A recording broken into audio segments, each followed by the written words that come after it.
let's say that we have two devices in here that they want to connect to each other. One of them has the IP address of 1.1.1.2 and the other one is 1.1.1.1.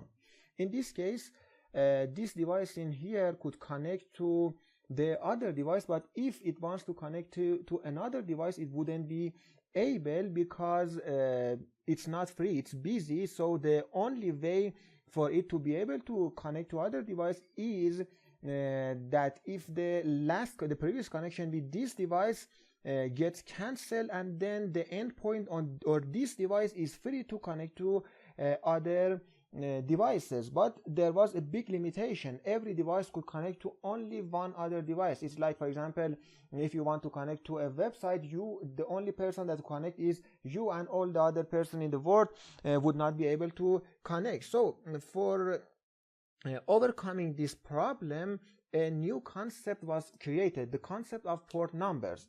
So to every communication, a port number, we saw in the previous lectures that we could see in every packet there was a source port and destination port numbers. So 16 bits was assigned to the port numbers, and because 2 to the power of 16 is equal to 65,536, so we had this number of port numbers.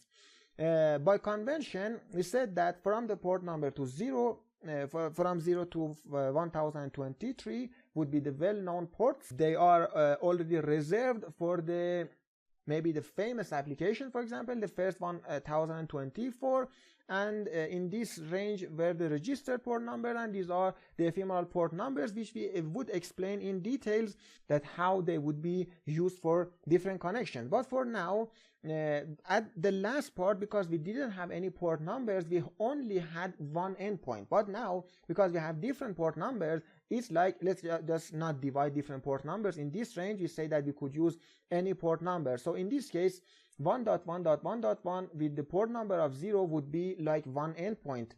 For this port number, a device could connect to another device. Then 1.1.1.1 with the port number of 1. This is the second endpoint. It's like we have another device which could connect simultaneously at one other device, up to 65,535. So it's like that we have 65,536 endpoints or different devices in one device. We have, in theory, we could have this much different connections at the same time. So what we could say is that every one of these endpoints is actually called in computer science a socket. So 1.1.1.1 with the port number of 0 is a socket. 1.1.1.1 with the port number of 1 is another socket. So in theory, again, we could have 65,536 sockets at the same time.